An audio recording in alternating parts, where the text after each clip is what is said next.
as Booker T. Washington came, we had the starting of the Negro Business League through the people in Mount Bayou. Booker T. Washington utilized at the National Convention for the National Negro Business League, the keynote speaker, 12 times Isaiah T. Montgomery was the keynote speaker. 12 different years, Isaiah T. Montgomery. So that says a whole lot about our founder. Our founder must have been a well-spoken person to be able to be utilized 12 times to be a keynote speaker at the Negro Business League. And it is yet going on. And there's a book that talks about Booker T. Washington and Charles Banks, because Charles Banks, the president of the bank, also was very much involved. As a matter of fact, he was the president of the Mississippi chapter and then he was the vice president of the National Negro Business League. And most of the time when you see pictures of Booker T. Washington, you will see Charles Banks. There's various pictures that we have here in this museum where you have Booker T. Washington, but you're going to see Charles Banks. And he'll have pictures of the rest of the guys, but Booker T. Washington and Charles Banks. Why? Because Charles Banks was a genius in finances, and they recognized it and knew it. They closed our bank. They closed our bank in Mount Bayou. And the reason that Mississippi, who was not regulated by the federal at that time, closed our bank, because there was some type of outside agitators that had a problem.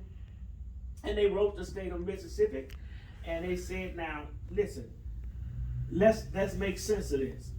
How can you allow a person or people that hold assets in the bank to record 100% asset for their holdings, and they're only 80% people?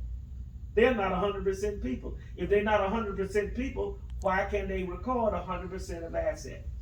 And so I guess the state of Mississippi say, well, you got a point, because we've been saying that they're not 100% people.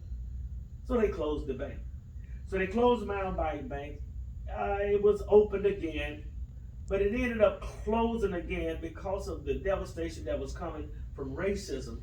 And thus, that's a lot of our businesses and other things, a lot of things happened to Mount Bayou, such as the oil mill, which was the greatest opening and the greatest accomplishment at that time for African Americans in this country, when Booker T. Washington came and was the keynote speaker at the opening of that Mount Bayou oil mill. And they worked so hard against the people in Mount Bayou to stop the success of the oil mill. So much so that finally, even through the efforts of the people of Mount Bayou to put white people out front, some of their white friends out front, to keep them from coming against that, they bought that. They decided we still are going to stop utilizing the people in Mount Bayou. So they couldn't sail outside of Mount Bayou. And so they white-capped. What we call white-capped. They stopped the organization from operating. Mount Bayou had a lot of those tribulations, a lot of those trials, a lot of those tests that came against a lot of the ingenuity of Mount Bayou. And then in 1939, we had this great fire that came through Mount Bayou.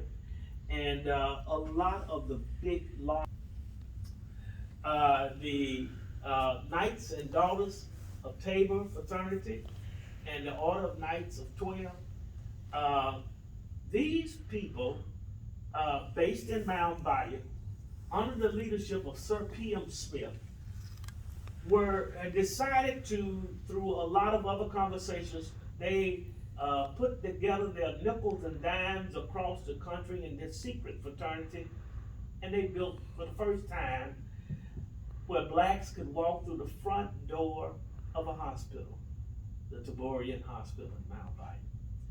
And thus you have Dr. T.R.M. Howard coming into Mount Bayou, and Dr. T.R.M. Howard coming to be not only the chief surgeon, but the medical director for Taborian Hospital. And through the efforts of Sir P.M. Smith, we were able to have that hospital through Nice and Dollars of Tabor. This is where, now you find out that this is where the first HMO shows up, Mound Bayou, Mississippi. When I was born in 1959, my mom put me in to that HMO, and she was able to pay for me as I was a part of that organization as well. Dr. T.R.M. Howard would go on and began to build up Mound Bayou. He was an entrepreneur.